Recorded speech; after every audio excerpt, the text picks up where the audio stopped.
Let me see. I guess that we are online now. Elias, welcome. We are online, and this is something very, let's say, special to me because this is first time where in my podcast there is an English-speaking person. So far, all of the discussions I had in here were in Polish. So you are the first international guest, first English speaker, although you are not only the English speaker, and my first international ambassador of Pro Progressive. It's a pleasure. Absolutely. Let me put off my phone. Sure. Good. Great. Elias, let me start with one sentence, which I actually have in front of me. And I'm sure you are very aware of this sentence because you are the author of one very good article in Outsourcing and More magazine. The title is Keep Calm and Carry On.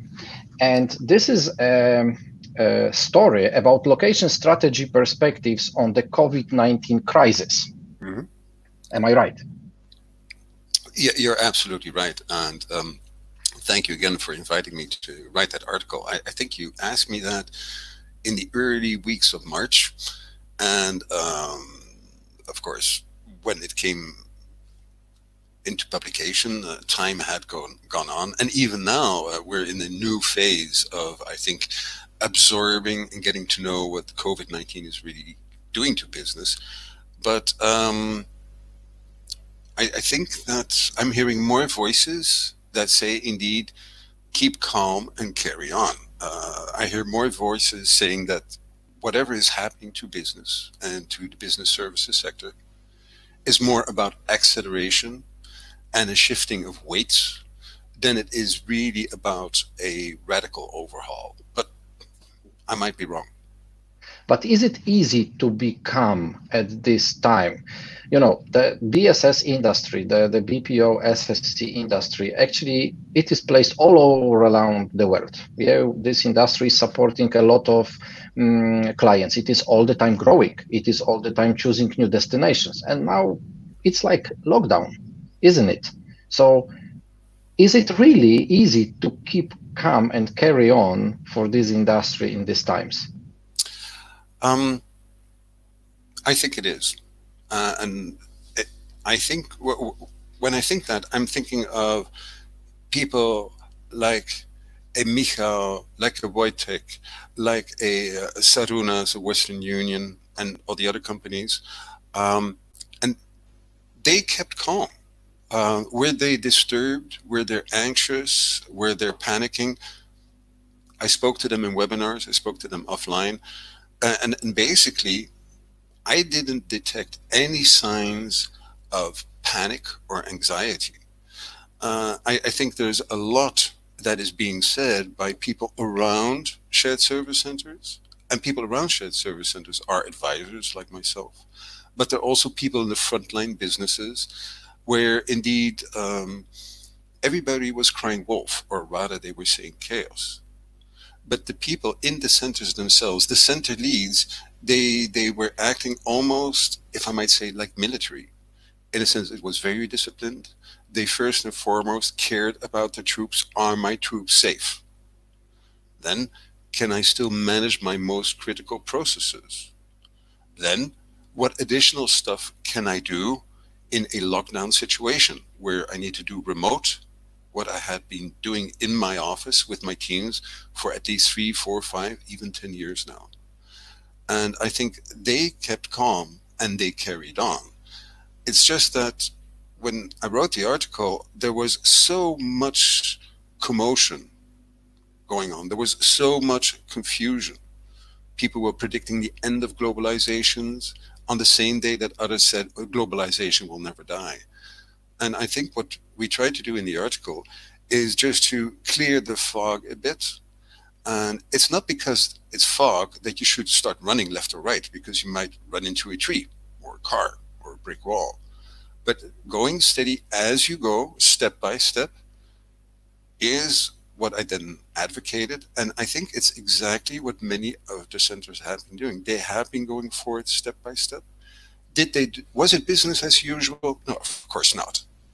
I mean, transitions were slowed down. Recruitment in some cases was halted, in others was slowed down.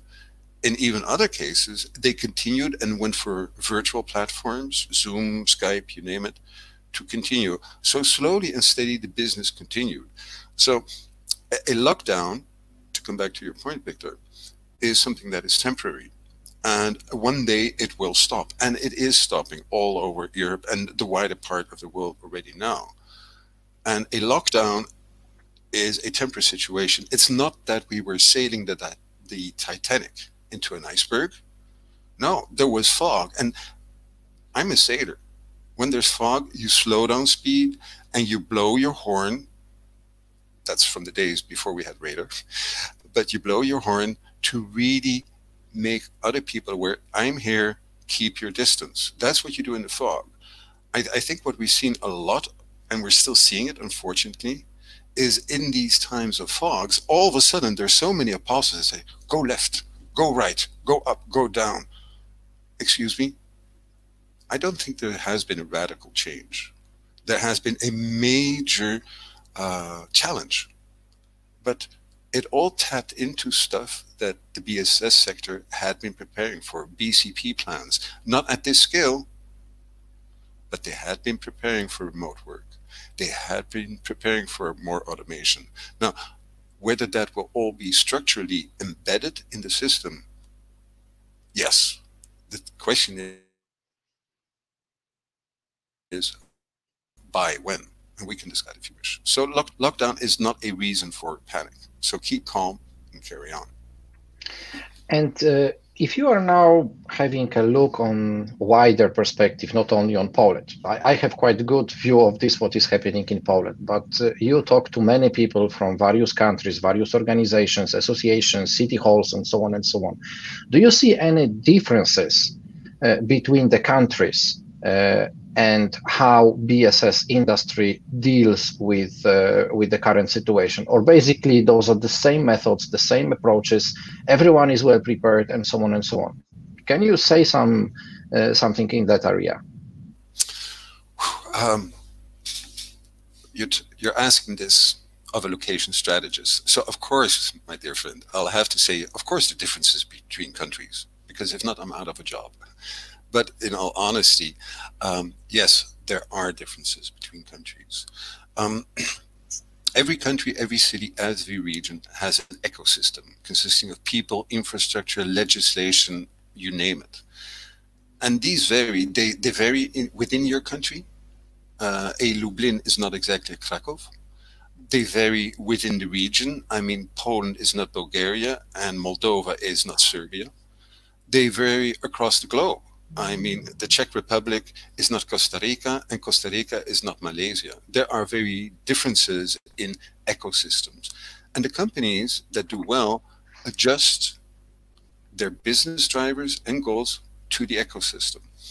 Now, in some countries, of course, during this pandemic, work indeed also very quickly transitioned to remote. I just got off the phone with people from Itida in Egypt. And indeed, within 10 days, 80% of their workforce had started to work from remote. And it worked. And the centers still continue to produce, and they do very fine. Costa Rica, it's the same story. I've had same echoes from Malaysia.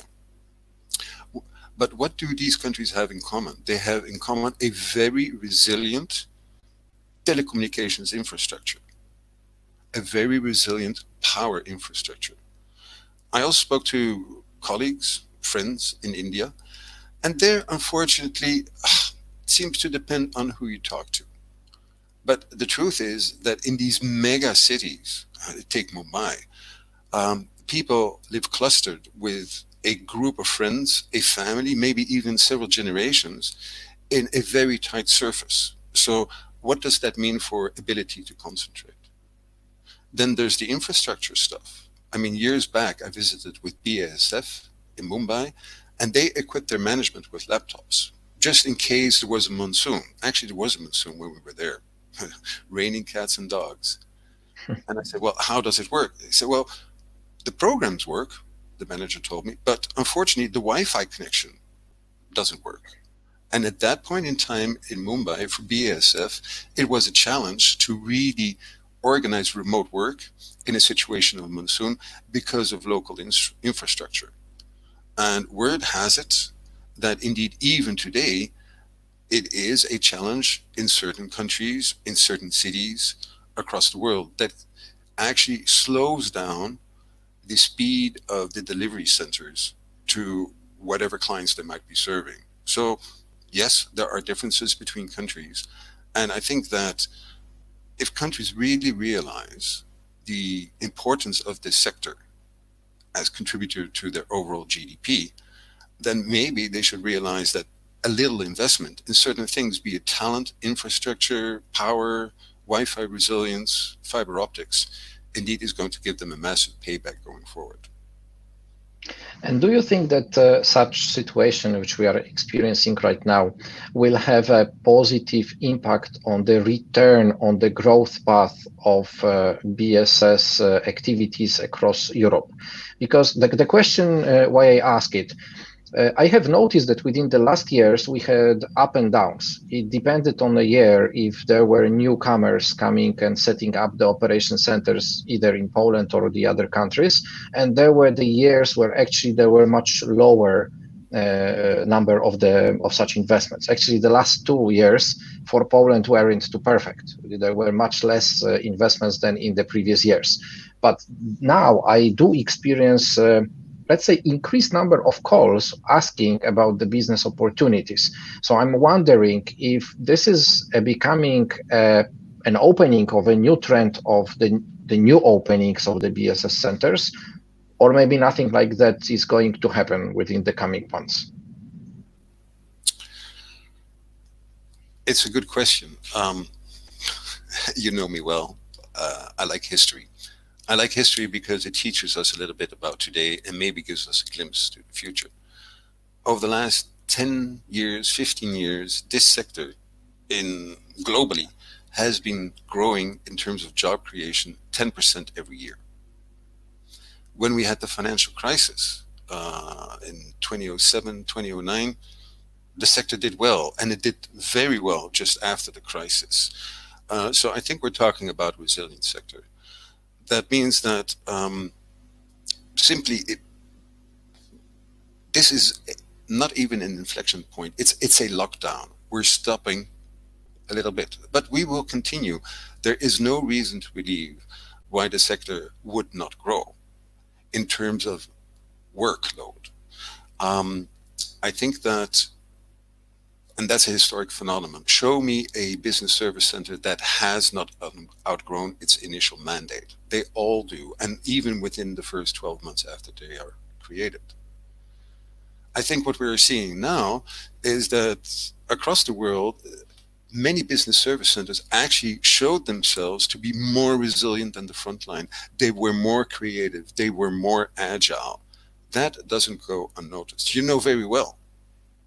I mean, the reason why we all like each other in this sector is because everybody else hates us. The frontline business hates us. The CFOs kind of accepted that we were around, but we were there to save costs. Now, what many centers have shown in this period, thanks to their flexibility, their rush with practically possible solutions, operational delivery, I think the sector has gained many brownie points, which incites me to think that we will at least see a continued growth at the same pace, and probably even a better growth in terms of work. Now, the important element of that sentence, Victor, is terms of work, because there is stuff that had been moving to RPA, that had been moving to automation. So if the work volume grew, it did not directly impact the number of jobs that were created. I think going forward, we'll see the same thing. There will be more work, there will be more jobs, more than we ever had before, but it's not with the same kind of exponential growth as we've seen it in the last 10 years, definitely. And if I might come back, because you mentioned results for Poland, so I compare it to a baby elephant. And first it grows very quickly, and then it grows very slowly, but it still stays an elephant. And so if Poland has been experiencing a lesser growth than before, okay, is an elephant weeping because it has only grown 1 inch in the last year? No, because that 1 inch of elephant is much more than many of the other species that are around it. And I think, yes, it's true, Victor. We have seen other countries in Central Europe, that's the European part, but also Ukraine, for example, even in Egypt, we have seen very fast growth in headcount there.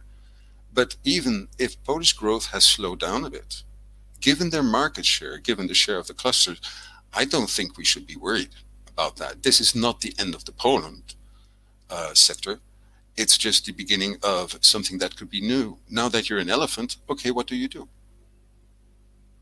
Where do you hunt? What do you eat? And how do you move about? I think those are the questions for Poland. I'm not at all worried about people saying the sector has reached an inflection point in Poland. I can't believe that there's no sign. I mean, just look at it, and then I'll shut up and listen to you for a while. But sure. I looked at a report at the turn of the century. We had like 6 cities in the whole of Central Europe that catered to the need of the BSS sector. And they were all the capitals of the new member states, right?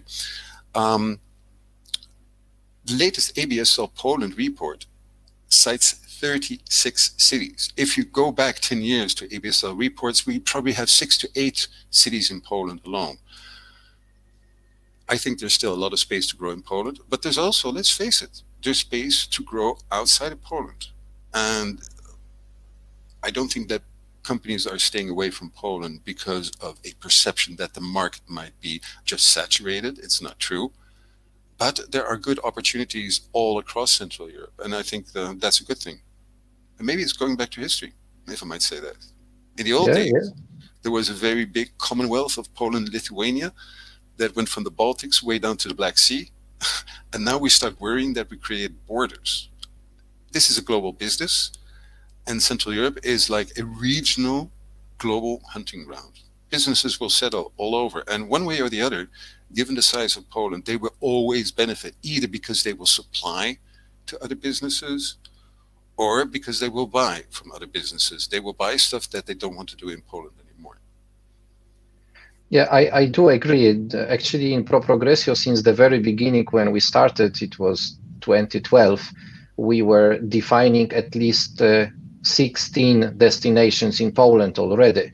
So we were not only focusing on those big 3 cities, which were Warsaw, Krakow, and Wrocław, and they still are great destinations.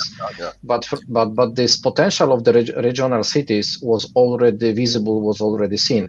Those cities actually became much stronger within the last decade, and we can see it. The office infrastructure, the experience with the industry, the availability of people, the connectivity between cities, and so on and so on. So all of this had a positive impact on the environment where BSS industry started to grow and develop on the scale which it never had before.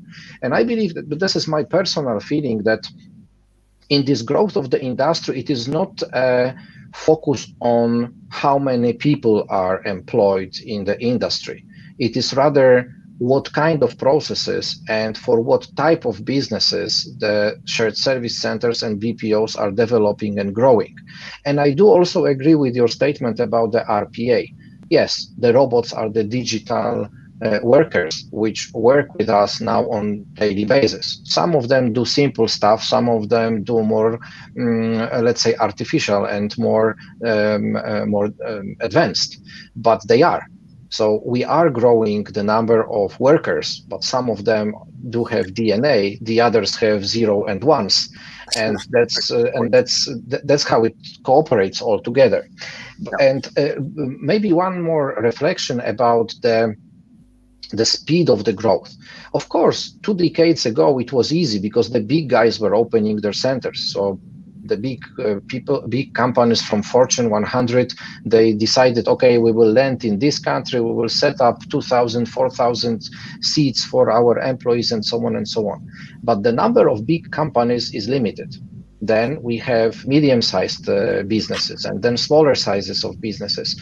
And I guess that now we are in the era where those middle-level guys have much more to say than those big players.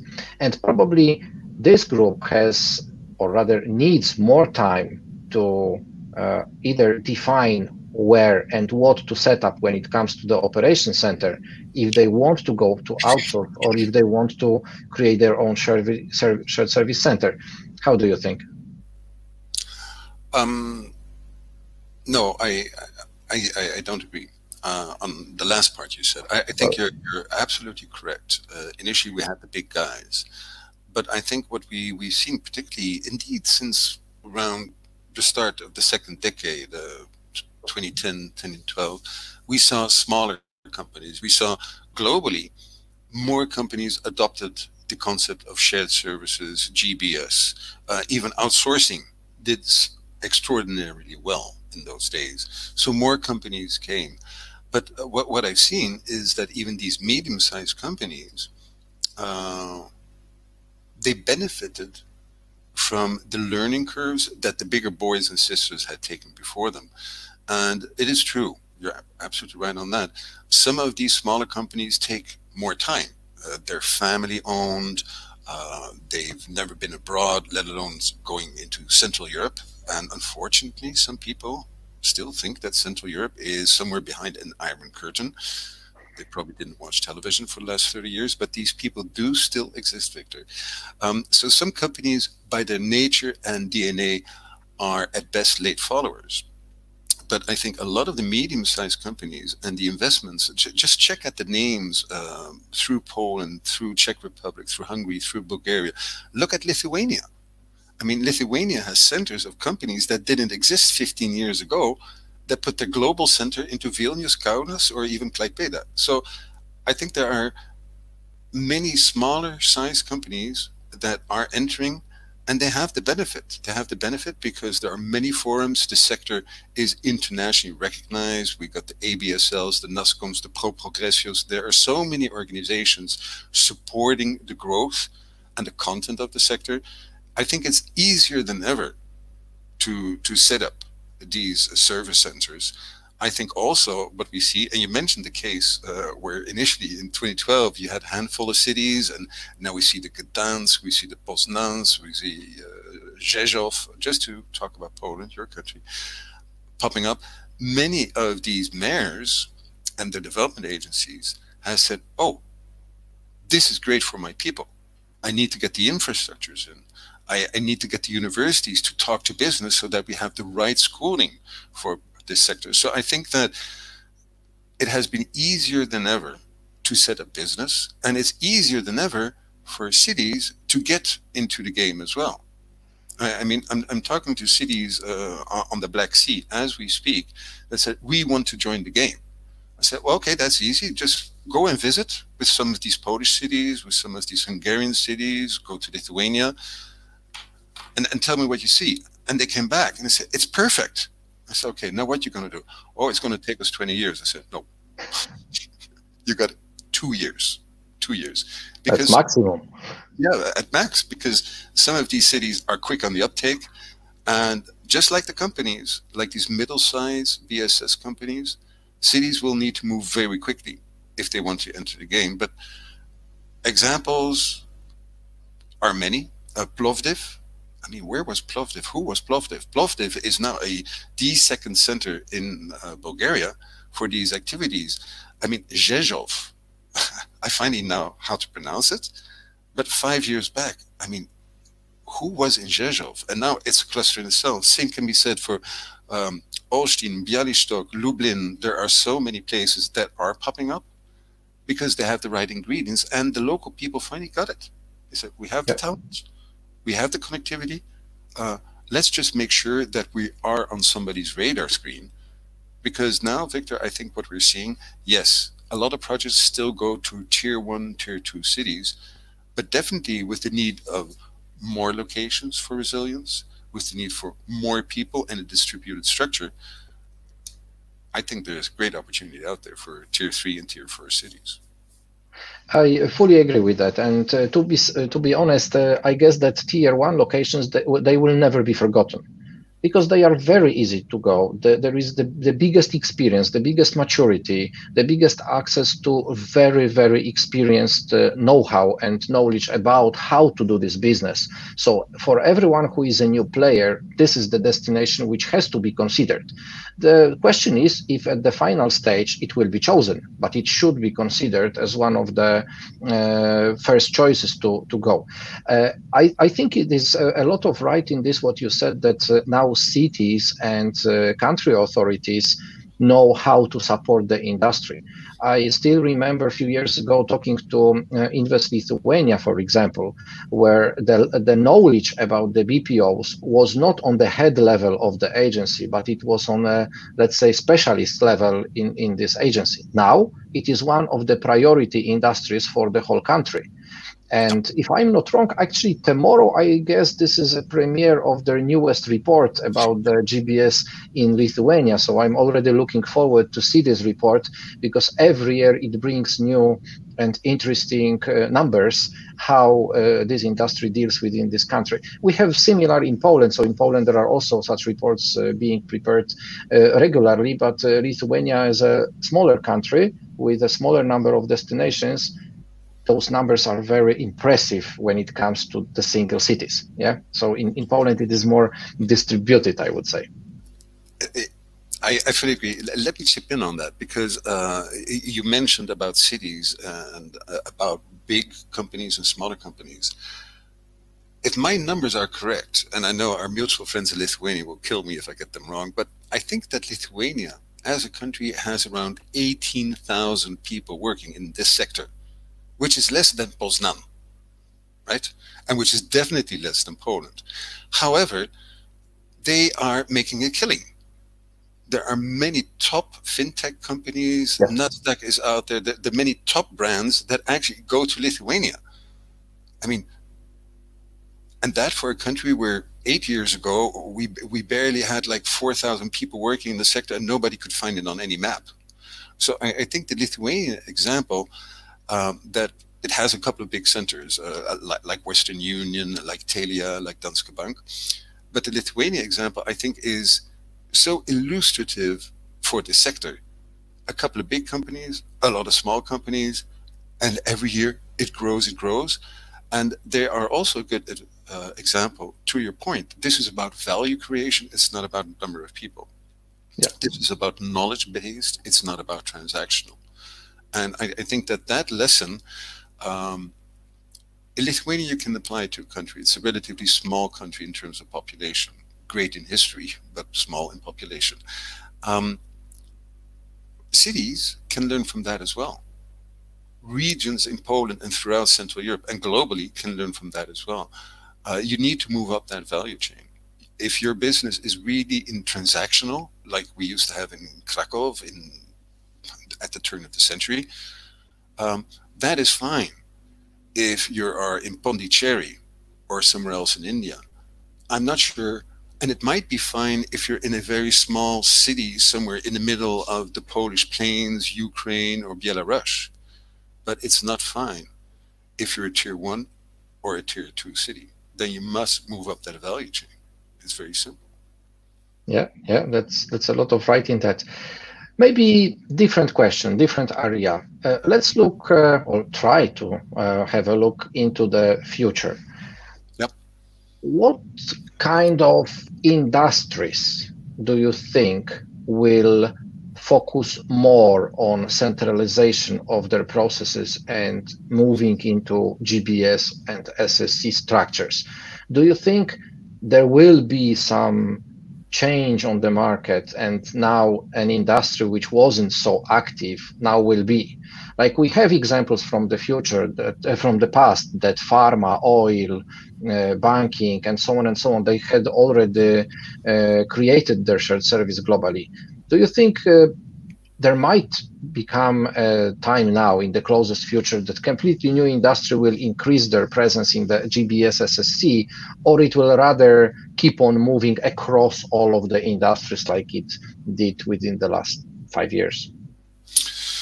I think, Victor, it's probably going to be a bit of both. I think that across sectors, there's still many companies that did not do it, and they will be incentivized to start considering it very seriously going forward. I think it's also a question of money. I mean, you've read the reports. There is no money more in the world anymore. The CFOs and companies are holding on to their cash. They limited even intra-company and internal investment. Recruitment freezes are one of them. CapEx, OpEx expansions are absolutely off the table because all funds are needed to really, how do you say it, to pay something against the holes that the frontline business took. So I expect that indeed we might be seeing a bit of a slow-mo in the next 8 to 12 months, but it's a two-edged sword because at the same time, by putting stuff into a centralized, or let's call it a shared services organization, because I think it will not be about one center, it will be about multiple centers because of resilience. That's a way to reduce costs, to increase efficiency, so more companies will be going. To your question, would we see an acceleration in certain sectors? What I will be looking for is sectors where we have a good demand in the market, take food, with a reasonable margin, because you need to pay for setting up and transitioning to shared service centers. Food is definitely one of them. Toys, it's a consumable good. You might argue people will not be spending on that. People always spend on kids. And in terms of toy... And on women. Well, what do you mean? You don't spend on your kids? I mean, I see your pictures all the time. You spend on your kids. Oh, but I do. I think that also in consumables that are necessary, we will see it. Of course, everybody has said this is going to be about e-commerce and all that kind of stuff. I'm not going to repeat that. So I think we will see a bit of a slow-mo, paralleled by an acceleration of those that did not have it. And then probably a new wave, it's not going to be a big wave, but a new current will be coming from industries that are into consumables and that have a relatively comfortable margin going forward. I just looked at our timing, so we just crossed half an hour. But I have one more question which I wanted to ask to complete, let's say, this what we were talking about for the last 30 minutes. And this question is US versus Western Europe. Do you think that now we are in such times that there will be noticed more activities of moving into nearshoring and moving into creating shared service centers in the group of investors or companies coming from the Western Europe and Scandinavia versus US? Because so far in Europe, globally, US was a significant or the most significant player when it comes to the industry. Do you think now those roles will be changed and Europe will become more active player? I think that relatively speaking, we might see that Western European companies will take up a larger share of the total sectoral activity. Not because US companies will start reshoring it to the United States of America. It's not possible. Cost-wise, it doesn't make sense. Culture-wise, market proximity, all that kind of stuff, it doesn't make sense, except for stuff that is very transactional. But if it's transactional, I think we will put it into a non-DNA worker, like you call them. Yeah. You're not going to exchange a job from somebody in Warsaw for a job of somebody in Minneapolis, St. Paul, or something like that. That's not going to happen. The US companies that are in Europe today, the majority of them are here because they are here. They are here for the market. They're not necessarily here because this is the best place on earth to do shared services. There are more places on earth. Some US companies indeed have set up global centers, even in your own company in Poland. But many of them have been in Europe for the last 60, 50, even 70 years. And that's why they also know the territory, and that's why they set up the centers.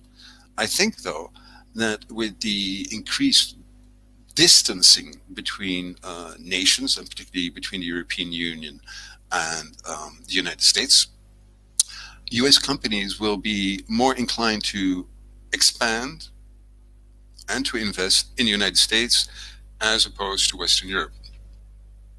In that same period, we'll see Western European companies just moving on, which means that their relative market share or the relative activity rate indeed will, I think, supersede that of US companies. But I don't see any US company pulling back. They might actually decide to outsource it. It happened to Sony Pictures Entertainment in Gdansk. They outsourced it. But for the rest, I don't see them really reshoring what they set up in Europe back into the US. There are very few instances of anything like that happening. It simply doesn't work. No, I'm definitely not thinking about moving back something from Europe to US. This wasn't my question. And I strongly believe that Europe has already proved that we are a great destination for this kind of business. So anyway, my conclusion after this talk is that actually your title was very right. We should actually keep calm and move on this, what is happening right now. The last but not least, because some of my speakers may not know it, how to find you. Perhaps you can share with us how to find you if anyone would like to go deeper into the subjects which we were discussing today. Well, absolutely. And it's always a pleasure having these exchanges with you through the years. You've become a good professional friend, personal friend. If anybody would like to find me, please go to the Pro Progressio site. There's a section there on experts, and you can find me right there. And thank you, Victor, again, for this opportunity of bouncing off some ideas with you, and for the fact that people can find me through the Pro Progressio site. Look under experts, look under consultants. I'm right there. Thank you again. Thank you, Elias, for this. And of course, you are also to be found via LinkedIn and via your own page, Location Perspectives, which is looking very, very nice and it's interesting, and a lot of valuable content is being present over there. So let me close this conversation with such a sentence that we will, of course, add to the description of this talk, of this interview, the links to your pages, so it will make people easier to connect you. Thank you very much for today. Good idea. Thank you, Victor. Stay safe. Be well. Bye. Thank you. Bye-bye.